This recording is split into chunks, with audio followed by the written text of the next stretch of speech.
Mucho gusto de estar nuevamente en esto que vamos a llamar 10 minutos de derechos humanos para completar la última parte sobre el control de convencionalidad en la doctrina de la Corte Interamericana de Derechos Humanos. Habíamos dicho en las dos entregas anteriores cuáles eran los fundamentos en que se basaba esta doctrina. Después hablamos en qué casos, cuáles fueron los casos más emblemáticos fallados por la Corte en la que fijó los alcances del control de convencionalidad. Y hoy vamos a hablar sobre quiénes son los obligados a hacerlo, básicamente. Ahora bien, ¿quiénes están obligados a efectuar el control de convencionalidad?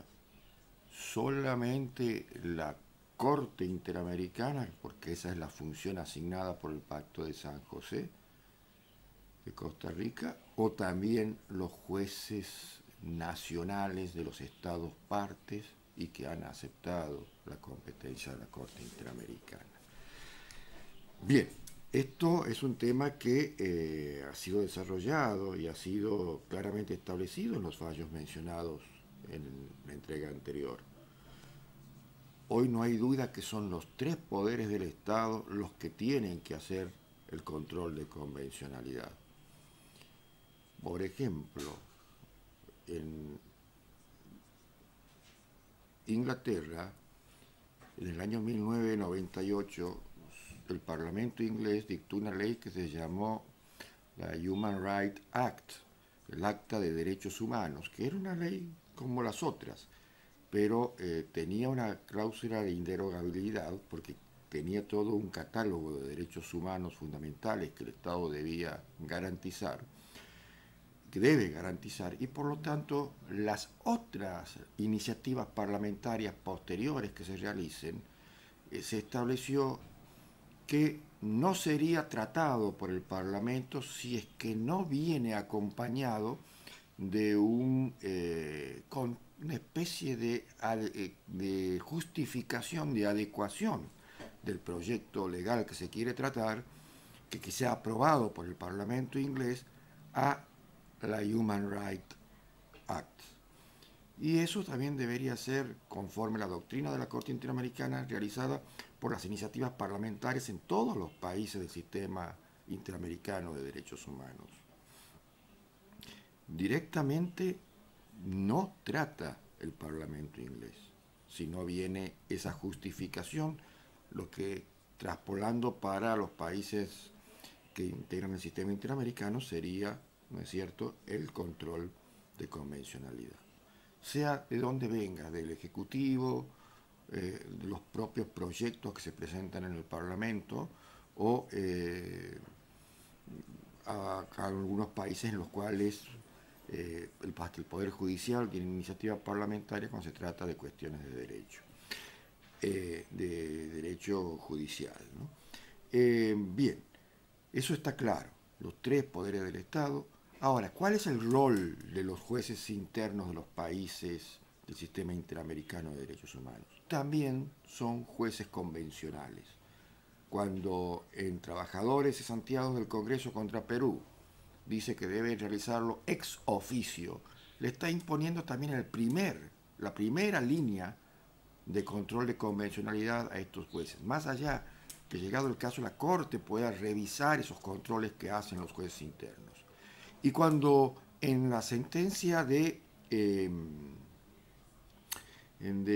supervisión de cumplimiento Hellman contra Uruguay del año 2013 dice que todos los tribunales, incluso las Cortes Supremas, tribunales constitucionales o tribunales supremos de los países, no es que solamente lo tienen que hacer los tribunales inferiores internos. Es un poco la doctrina que sentó en la Unión Europea el Tribunal de Luxemburgo respecto al rol del juez comunitario, quienes conocen esa doctrina dentro del derecho internacional. Es decir, sienta una línea, es como una especie de tribunal de casación regional ha llevado a convertir la Corte Interamericana respecto al tema de los estándares internacionales en su doctrina del control de convencionalidad. Y claramente lo dice el juez Eduardo Ferrer MacGregor en su voto en la sentencia de supervisión de cumplimiento en el caso Hellman versus Uruguay a que hacemos referencia. Dice que en cuanto a si es vinculante o no, que tiene un doble efecto como es la cosa juzgada internacional, uno directo y subjetivo que se le llama res judicata, las partes del proceso internacional en la cual se la dicta, es decir, tanto la víctima como el Estado. Obviamente es vinculante la sentencia de la Corte Interamericana cuando ha sido dictada en el proceso contencioso. Pero también dice que hay un efecto indirecto y objetivo, que es la res interpretada, que todos los estados que integran el sistema jurídico internacional de derechos humanos, en este caso el sistema interamericano de derechos humanos, y que aceptan y reconocen la competencia del tribunal, tienen la obligación también de seguir los lineamientos impuestos, aunque no hayan sido parte del proceso contencioso.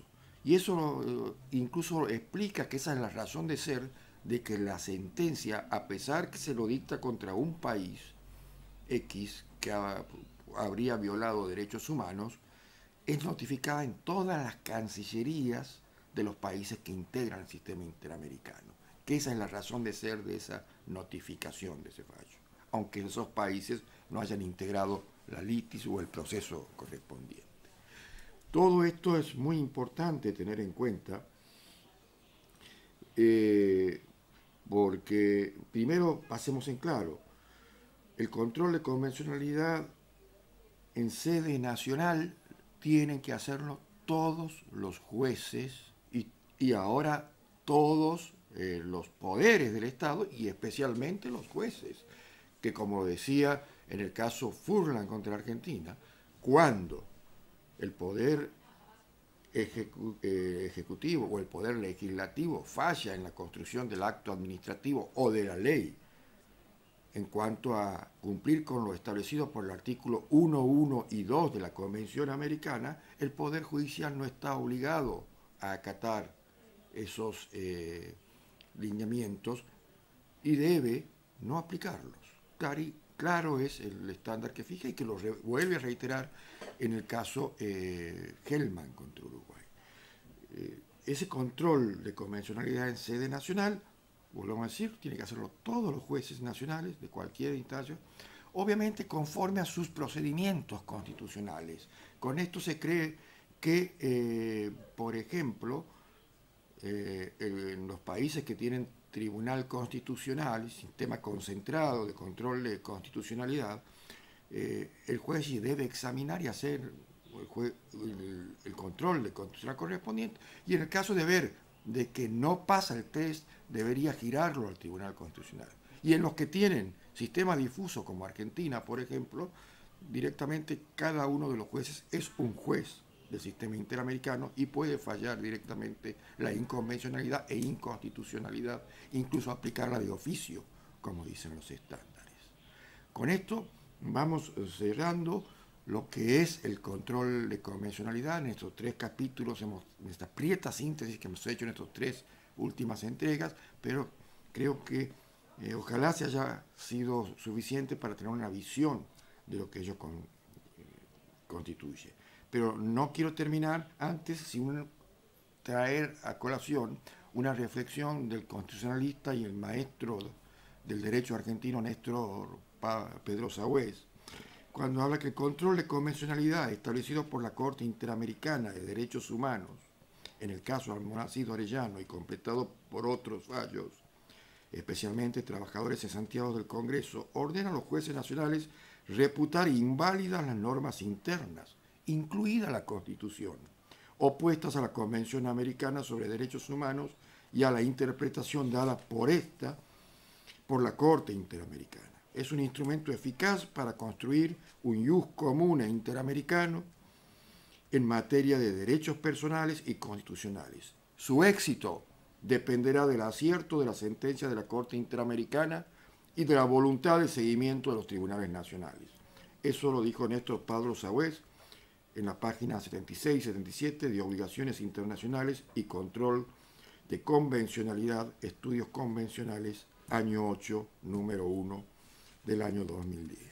Muchas gracias y hasta un nuevo encuentro.